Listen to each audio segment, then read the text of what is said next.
Hello there. We know that the Crusades were an event during the medieval period which saw citizens from European states to embark on a campaign to take back the Holy Land from Islamic rule.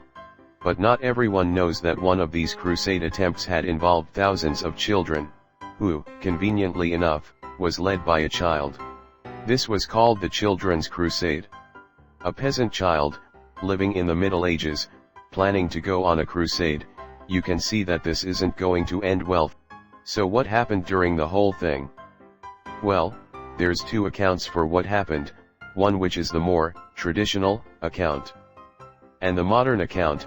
Both accounts are similar, but the modern account has a few alterations compared to the traditional. With that out of the way, let's look into the traditional account first. So the year is 1212, a young boy living in France or a German state begins to preach to the locals, claiming he had been visited by Jesus, who told the child to lead a crusade on the Holy Land, to convert the Muslims to Christianity.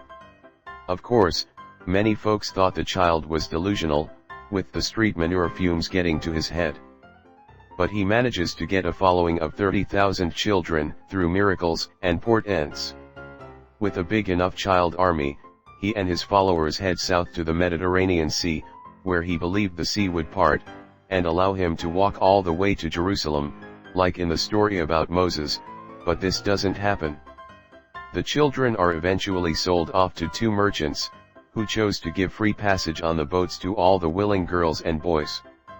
The account then goes to state that some boats made their way to land in modern-day Tunisia, and sold off as slaves by the merchants, while the children on other boats all died in a shipwreck just off the coast of Sardinia, during high winds.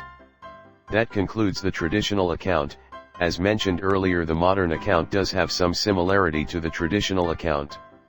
The modern account states that there were actually two separate movements in 1212, in France, and a Germanic state. The first movement of the two took place in early spring, with a shepherd named Nicholas of Cologne, from the Rhineland. He tried to lead a group across the Alps into Italy, believing and claiming that the sea would have dried up, allowing them to walk to the Holy Land. Instead of combating the Muslims, he believed that the Muslim kingdoms around the Holy Land would be defeated when everybody converted to Christianity. In a few weeks they had massed a big following, and this group split into two, taking different routes through Switzerland. 2/3 of the people had died on the journey, with many more giving up and returning home. By the time they reached Genoa in August, 7,000 remained. They headed straight to the harbor to witness the sea divide before them. Lo and behold, nothing happened, except a few kids maybe falling into the sea, I don't know. But nonetheless, many were disappointed by this, with some accusing Nicholas of betrayal, while others waited and hoped for God to change his mind. The Genoese authorities were impressed by the group's dedication, and had offered them citizenship to the city for those who wanted to settle. Many took up this opportunity, but Nicholas refused to give up. So he took what remained of his group and headed down to Pisa. There, two ships were headed for Palestine, who agreed to embark some of the group onto the boat. It's unknown whether they actually made it to the Holy Land. But Nicholas wasn't done yet. Him and the rest of the loyal followers continued to the Papal States, where they met Pope Innocent III. The remaining followers headed back to their homes after the Pope encouraged them to do so. This would be the end for Nicholas, as he died on his way back home. But some of the more dedicated followers were reported to have reached central and southern cities in the Italian peninsula. The second movement took place in France, led by a 12-year-old shepherd, Stephen of Cloyes. He claimed to have a letter for the French king, from Jesus.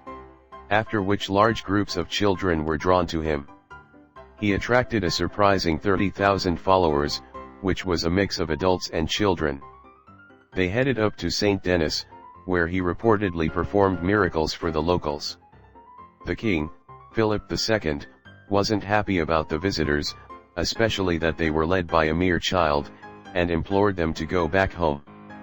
Stephen had traveled all over France soon after, spreading his messages to everybody along the way, promising to lead charges of Christ for Jerusalem. It's estimated that by this time, then half of the initial 30,000 followers were still with Stephen, even after all this time. By the end of June 1212, Stephen and the rest of his little crusaders traveled from Vendôme to Marseilles, surviving by begging for food from folks along the way, while everyone else became disheartened and headed back home. So that was the Children's Crusade. A disaster from the start to the very end, a truly dark point in medieval history. But alas, this event has already been, and what hasn't been will be. Anyway, that's all for now. Thanks for watching.